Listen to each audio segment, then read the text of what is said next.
Hi there, hello, salut, bonjour. I hope you're doing very well from wherever you're watching me at this particular moment. I'm here again to connect with you as we continue to shed light on what's happening in the Republic of Cameroon, especially after the presidential elections. And there's so much development as the hours go by. You already know that the ultimatum clock is ticking and we are less than 24 hours away. And I had to come on again, 2 times in one day because like I promised you, that is the duty for all of us to continue to keep you updated and also bring you factual analysis of the events of the day. And as always, I want to thank you for your continued support and encouragement. And for those of you who subscribe to the channel, share it within your contacts, and also like the content if you do like it, and comment. And all your comments are really helping the channel continue to stay active. And people are loving the content, and that means so much for us. We continue to work hard behind the scenes to bring you fresh information. So today, before we go into any deep dive for this Now or Never Part 2, which is on the liberation of Cameroon, according to Issa Tchiroma Bakary, and as well as the regime reaction and response, it's important that we highlight 5 key developments that have occurred within the last 12 hours. First of which, Paul Biya has finally spoken to the nation online. We do understand that he launched his campaign online. He sent a tweet when he was about to run again for office. And this time around, he has chosen to still send another tweet after his inauguration. This is the first time he's addressing the nation online. And in that message, he carefully says that electioneering for the post of president is past and gone. It's now time to get together and take part in this worthy cause. And you read that carefully. Yes, no word on the killings, no word on the arbitrary arrest, no word on the contested results or calls for transparency or the ultimatum by Issa Tchiroma Bakary. And it's a classic formula, the debate is over, let's unite and on our terms, so to speak. So it's like unity without truth, reconciliation without justice, so to speak. Secondly, we do know that Atanga Nji, Paul Atanga Nji, the Minister of Territorial Administration, is visiting the north.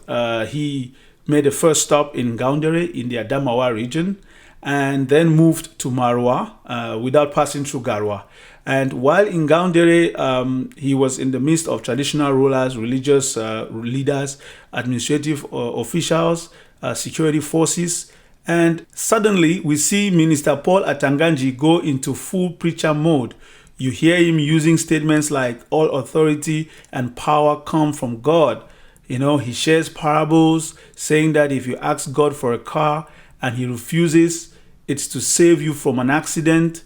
Instead, he gives you money to build a house and stay there. Nous avons des projets, bien. Mais sachez surtout que Dieu ne nous donne pas forcément ce que nous voulons. Mais Dieu ou Allah donne ce qui est bon pour nous. Vous pouvez en train de travailler pour acheter une voiture. Mais Dieu a déjà vu que si vous donnez la voiture, vous allez faire un accident, vous allez mourir. Il vous donnera l'argent pour construire une maison, pas pour acheter une voiture. In other words, authority is sacred. Don't question it. Accept what you're given. Then come the theatrics. He distributes printed copies of Paul Biya's inaugural address to local leaders like sacred documents. He announces the release of about 60 detained teenagers, insisting it is by the high instructions of the head of state, Paul Biya. But listen to how he frames it. He says these youths were intoxicated and manipulated. He says parents came to beg, and government is presented as merciful. This framing is phony and strategic. It hides the fact that many minors were swept up arbitrarily. It blames intoxication instead of acknowledging repression. It turns a correction of abuse into a PR ceremony of magnanimity. And all this while Issa Tchiroma Bakary's 48-hour ultimatum is quickly winding down, because he said it that all detainees must be released and the clock is still ticking. And as you know, we all see it for what it is: damage control, quoted in Bible verses, stage mercy, not real accountability. Now let's move on to the next. Thirdly, we have the legal team representing Issa Tchiroma Bakary that has issued a public communication where they confirm that they are identifying and listing all detainees, documenting killings, torture, enforced disappearances, and they are submitting information to national authorities, media, and international organizations.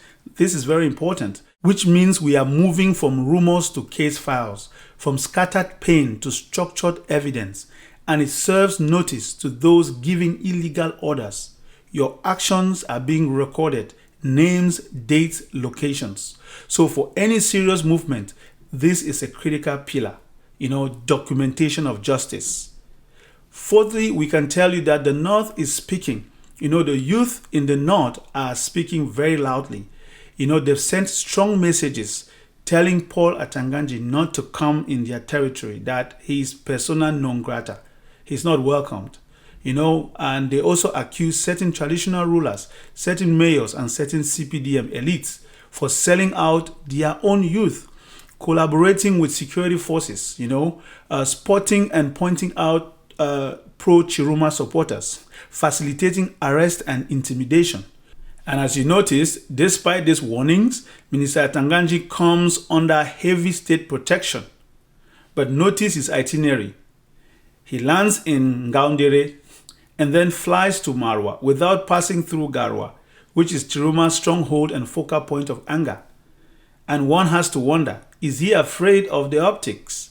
Is the regime unsure of loyalty or stability there? We can't speak minds, but we can certainly read patterns. The North is no longer a guaranteed bloc.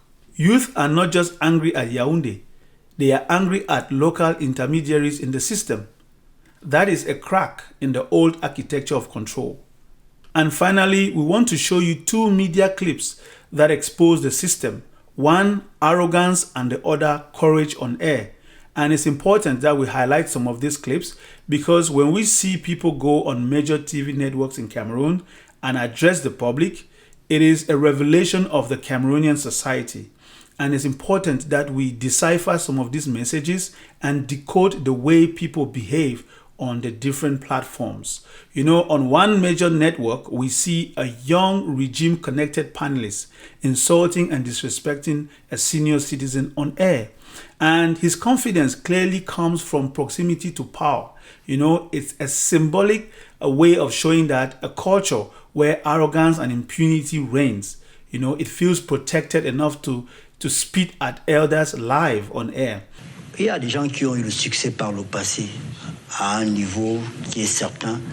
Ils doivent également accepter que chez d'autres, les choses se passent. Je vais quand même rappeler à l'aîné, je n'ai pas sorti un seul mot qui est discourtois contre lui depuis qu'on est là. Je m'appelle aussi Obama.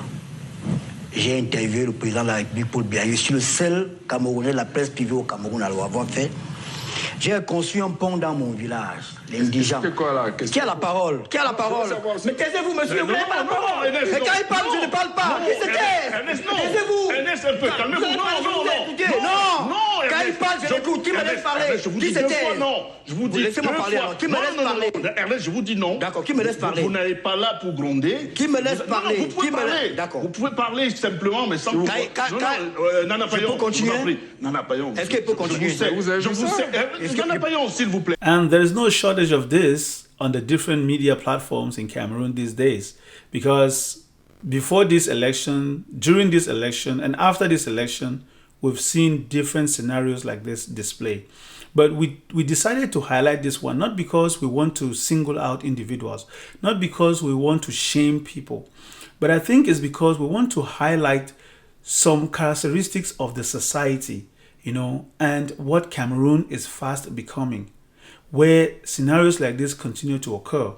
Because it's not about the young man's way of behaving. It's more about understanding where that comes from. Why are we normalizing this kind of behavior, especially on a platform that is watched by millions of people across the world? What image of Cameroon are we portraying to the world? And that is important for us to remember. It doesn't make us saints, but it just reveals to us that which we must stay away from. And that is why it's important that young people that we are across the globe, those that want to govern Cameroon tomorrow, it's important that they go back to some form of civility, decorum, have dignity, uphold some values, have some discipline, even in public discourse. Because it's not in shouting that the message is going to go far. You know how they say, it's not in shouting that the message will go far. And we all understand that tensions are high. People have different reasons why they agitate in public like this. But at the end of the day, we steal the joy from the viewer. We take away from the message when we communicate in this manner. And when you see people identified as journalists on a TV platform, you want to listen with intent because there's something you can learn and understand. But when you see things go down this road, it's hard for you to retain yourself and pay attention. And so we just thought it's important that we highlight this clip so you can see for yourself that when we talk about the situation in Cameroon, we are not talking from a place of trying to denigrate. We are talking from a place of trying to educate and also elevate the conversation. And there you have it.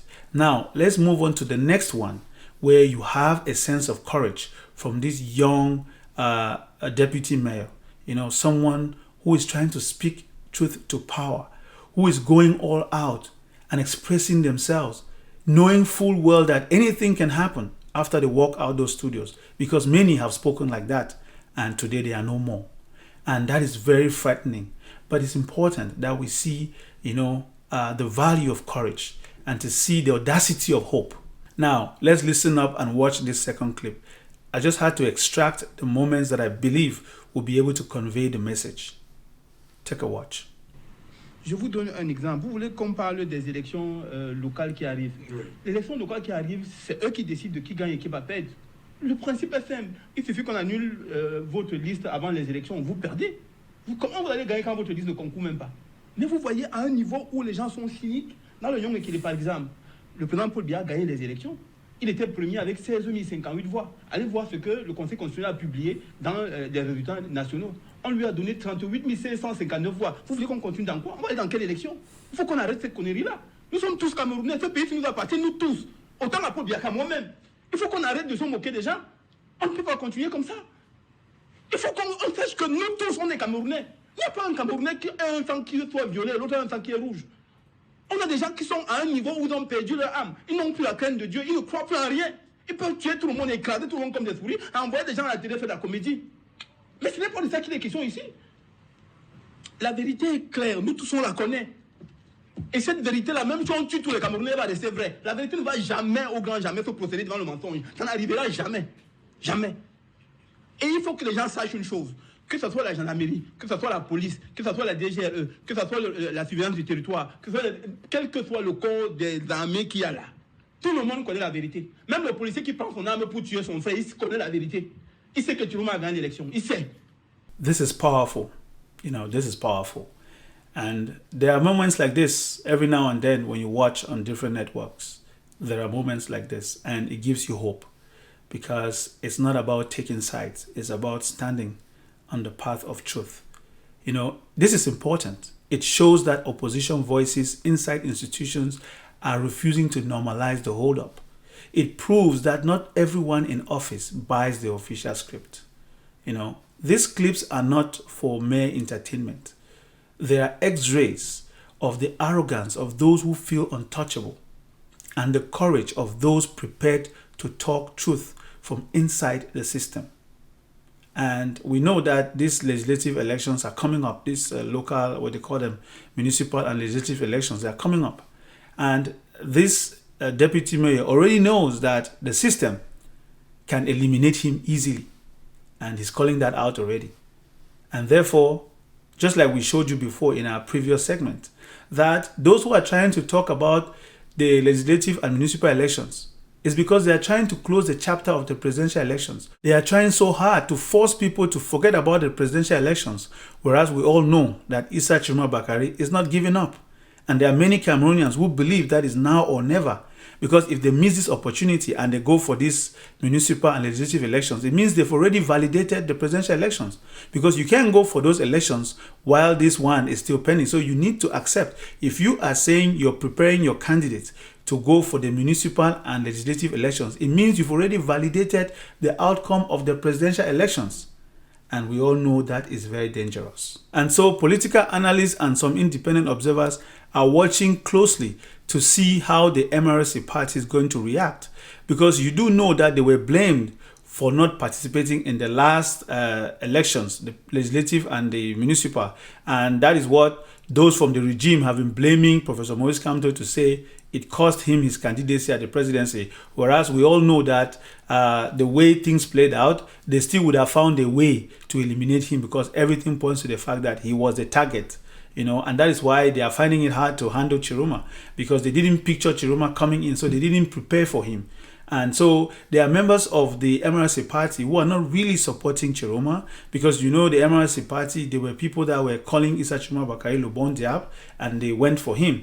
And there are others who are still on the fence, and those ones may be looking forward to get a ticket to go participate and become mayors, maybe parliamentarians, and so on. And it is going to be very difficult for anyone to prove that they want to go for these elections without validating the presidential elections. Because you must validate that President Paul Biya is the legitimate and legally elected candidate or legally elected president. Because that is the trap right there. You must be able to validate the presidency of President Paul Biya before you can move on. And that's why we've seen some, images of some, fake draft saying that they are trying to revise the electoral code, the law on elections. They're trying to revise it with some dispositions. It's all to kind of stimulate conversation and get people, all worked up. Because again, why would a draft bill be circulating on social media, without having, some form of formal vetting? It's a little bit lousy. And that is what we're seeing the regime do these days. They send all these little things out there to get people to forget about the real thing. No, the people are saying they are not going to move past the presidential elections, because things have happened that expose the regime's frailty, and therefore it's now or never. Because the Cameroonian people are politically mature and well educated to understand that the regime have their back against the wall, and therefore they are trying every way possible to intimidate people to back off. They have their backs against the walls, and they are looking for means to intimidate people so people can forget about the presidential elections and move on to other business of the year or the next year, which is the municipal and legislative elections. But intelligent observers are saying they cannot fall for that trap, because it is time for the people to take back their power. It's now or never. So that leads us to our editorial. We're going to talk about the imminent ghost towns that are coming up, which again, some are afraid that it may affect the people adversely. We're just going to talk about those in brief, and a host of other things. So stay tuned and continue to follow up. And we also thank you for your continuous patience as you watch through the videos from start to finish. It's always a good thing, because that's where you get the juice. Don't only come from the highlights and the updates or the factual updates. And when you hear a president tell you to move on, a minister preaching that all power comes from God, while selling mercy like a gift, lawyers quietly building files on killings and detentions, northern youth calling out their own elites as accomplices, media moments exposing both the rot and the courage within the system. All of this is happening while Tchiroma's ultimatum clock is still ticking, because the biggest challenge in all of this falls squarely on the shoulders of those caught in the middle. On one hand, you have Issa Tchiroma Bakary with a 48-hour ultimatum, giving clear directives of the action plan. On the other side, you have the speech and the instructions that President Biya read in his inaugural address, where he says, "L'ordre va régner." At all costs, order would reign. And that's the same thing he said for the Anglophone crisis. And then we all know what followed. On one hand, Issa Tchiroma Bakary is saying that if after 48 hours, the Biya regime does not release the detainees, the people will be in legitimate position for self-defense. And on the other side, we know that the regime is bent on maintaining their victory because they already have everyone going on platforms to talk about, possible cabinet reshuffle and calling on appeasement, everything but to challenge the Biya regime on losing office or leaving a Tudi. Because one thing is for sure, the Biya regime has no intention of leaving a Tudi, at least not peacefully, because they have no signs, they've shown no signs of that. They're going about their day, business as usual. The state media sends interns on the street to interview people so they can broadcast it to show that people are happy with the speech of the head of state. They are excited that the PhD program has been restored and so on and so forth. Oh, some people are even happy because they saw the motorcade of the head of state. It gave them goosebumps. All these kinds of narratives. Just to tell you that business as usual, election is over, move on. And on the other side, Issa Tchiroma Bakary and his team are not giving up because it seems like this post-electoral crisis is just starting. So people should get ready and brace up for impact. We can also inform you that at the center of all of this, a new call for ghost towns has been issued. And we do know that many people have indicated the fact that Issa Tchiroma Bakary may be the face of the movement for change or call it a revolution. But the people need to take their destiny in their own hands. And therefore, they should act as if Issa Tchiroma Bakary is not there. Because many people on one side, or let's put it this way, that there are those who've heard from who are calling on Issa Tchiroma Bakary to come out and speak, just like he's come out and spoken. And he's given that ultimatum. But there are also people that want him to continue to give them directives on what to do.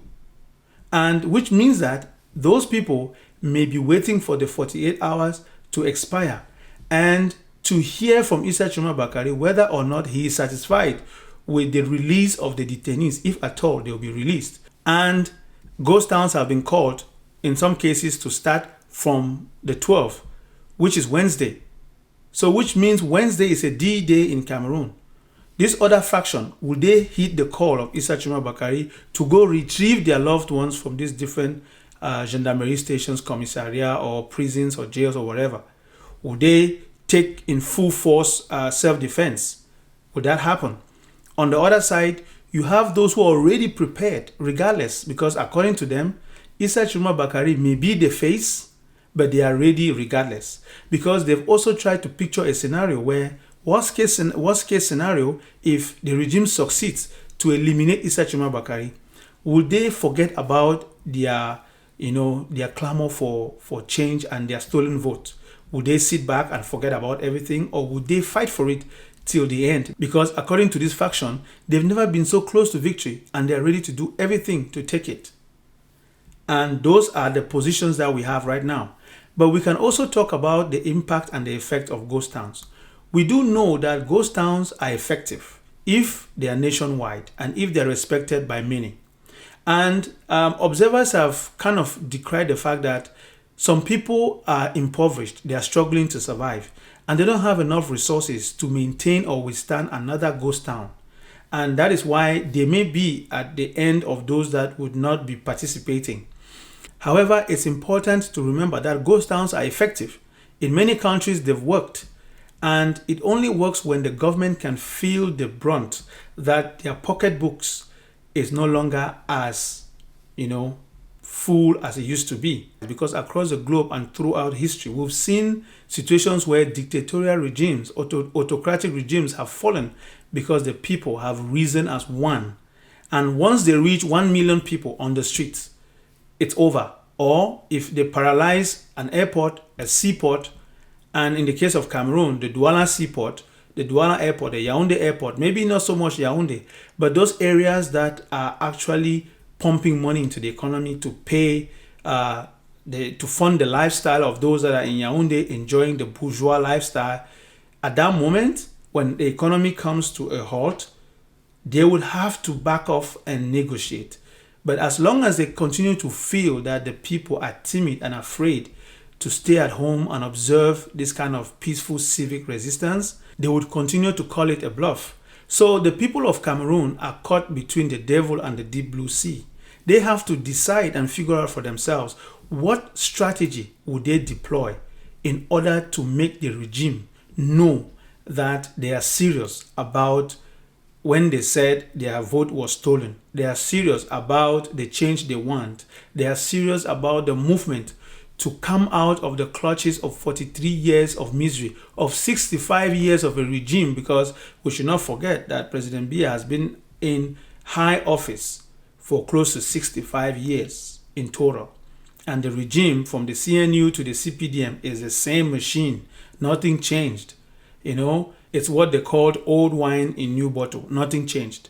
So the communication strategies that will follow in the next 48 hours are crucial, and Cameroonians need to pay attention and observe, because if Cameroonians cannot sacrifice and go through these difficult times in order to liberate themselves, especially when they know that nobody will come to free them of this situation. Because right from the get-go, Issa Tchiroma Bakary was clear that he had reached out to neighboring heads of states and other leaders across the globe. And the message that was coming back, the feedback was clear, that they would not come to take the forefront to liberate the people who they themselves have refused to be liberated. The people have refused to liberate themselves. They need to take their mantle. They need to take the lead, and then they will have support. They need to pick up their cross and lead the way for the change they want, because the international community would not step in until they see that the people are actually doing that which they say they want. Because if not, it would only be that Issa Tchiroma Bakary and his inner circle are the ones talking about change. The people don't really want that change, because somebody cannot be championing a cause that you say you are feeling the pinch, and yet you are not moved by it to take meaningful action so that that change can come. And it will be difficult for the everyday Cameroonian who has been so used to their daily bread, because when you think about it, those who are riding motorbikes, they call them bensikineurs. They live on a day-to-day basis, which is, what they call paycheck to paycheck. And if every day they rely on that to sustain their family, some of them have 2, 3, 4, 5 kids.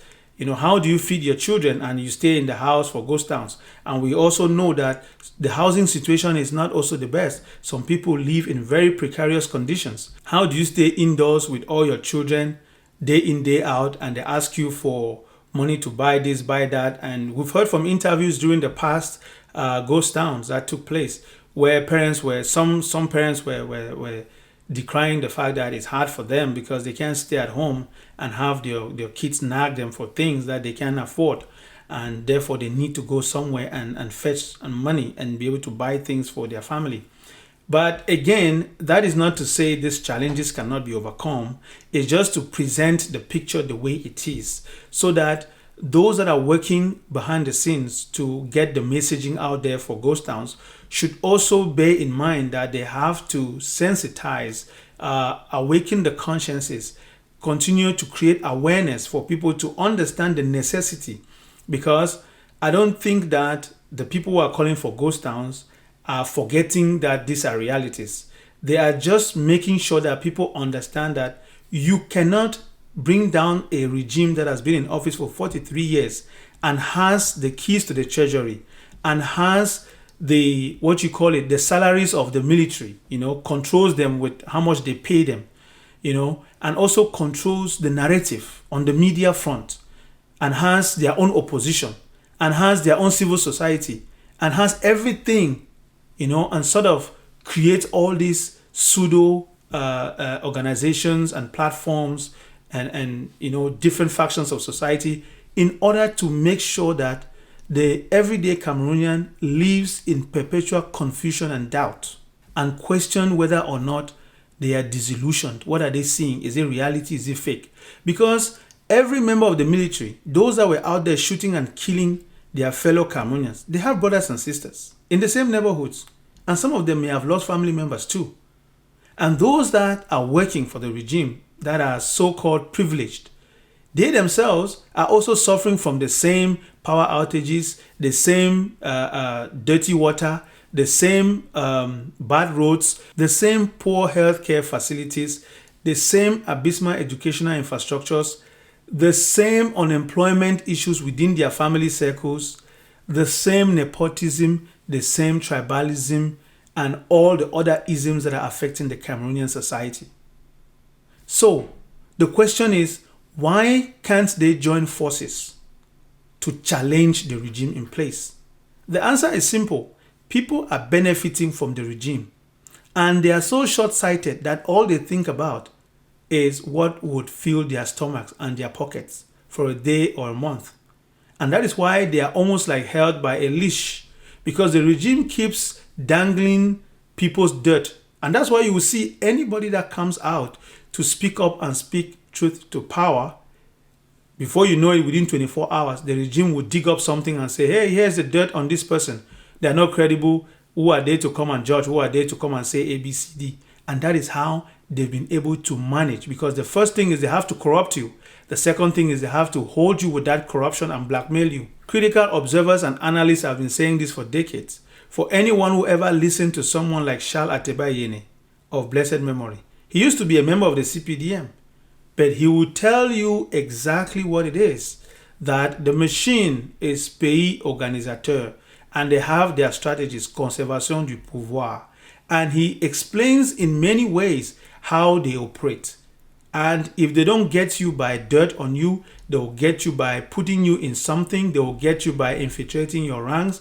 And that is why everyday Cameroonians are so defeated. And therefore, it's important that Cameroonians understand what is at stake, because none of this is meant to glorify the regime or show that the regime is invincible. No, rather, it's meant to awaken consciences and bring some awareness to everyday Cameroonians to understand that before you go after a regime that has been in place for 43 to 65 years and have mastered the art of divide and conquer, assimilation, tribalistic tendencies, nepotism, and all the other isms that you know, they've mastered the craft of it.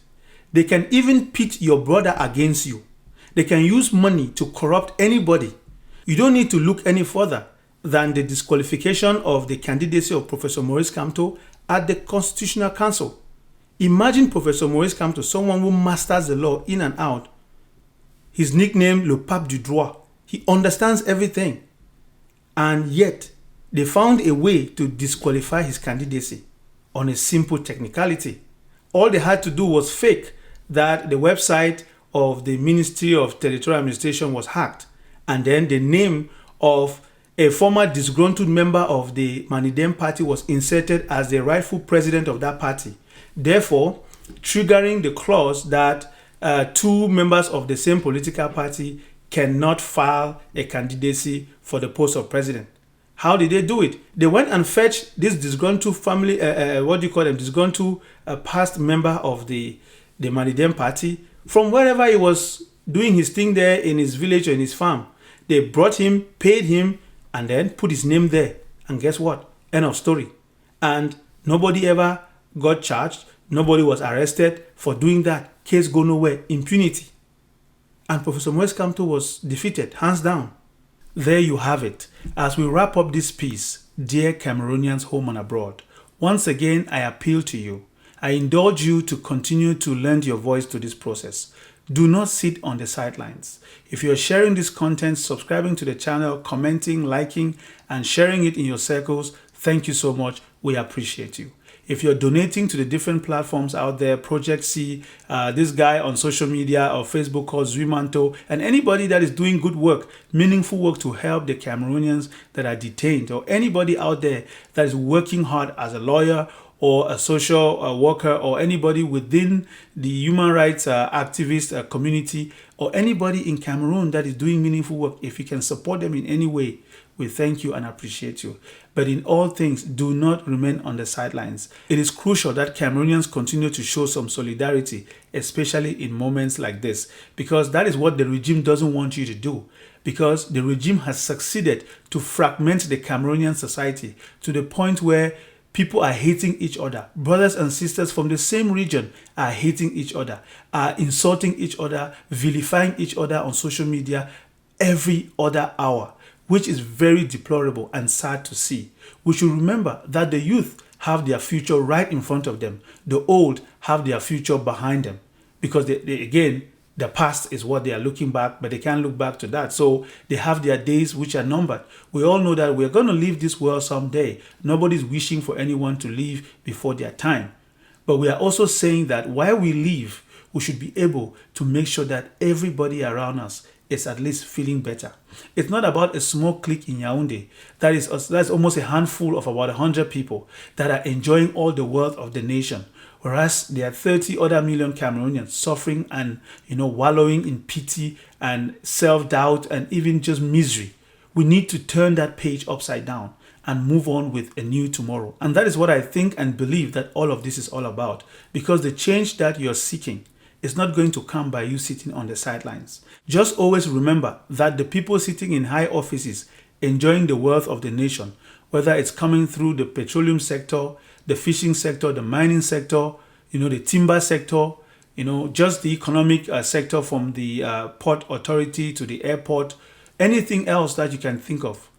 Just know that they have no vested interest in giving you the tools to awaken your conscience, to enlighten you, to understand that you deserve better. You don't deserve to be in poverty, because Cameroon is blessed. It's Africa in miniature, the wealth underneath, above and beyond. So we always need to stand together in solidarity. Don't think that because, this plight is affecting a few, you were not arrested, your brother was arrested, or your cousin or somebody and therefore it doesn't concern you. Remember, it will come to your shores before you even know it. It will come to your doorsteps. And you know that when these guys go rogue, they don't look your face. They don't check who you are. They only identify they themselves, their clique. Even if you have the illusion that you're one of them, you're wasting your time. You only need to go to Kondengi and ask all the former ministers, all those who used to be the tough people that were managing the affairs of the state for years. The Marafa Amidu Yayas, the Mebengos, all the other people, and those that have passed on. That's just to tell you that you're dealing with a vain system. You need to wake up and be very alert. No violence, but you should remember that you can only continue to align your spirit to the truth and become very strong enough that nothing can break your spirit. Human beings will come and die and go. We will live, we will die and go. But our ideas, the movement that you put in place would never die, because that one is lifeless, is eternal, is forever changing, it mutates, and is divine. And again, all those who are saying that all authority and power come from God are not wrong, but you should always remain vigilant and alert to listen to who is talking, to know if they are walking the talk or they are just talking. Because you know what they say, by their deeds we shall know them. So until the next one, stay vigilant, stay peaceful, stay informed, stay away from propaganda. May God bless Cameroon.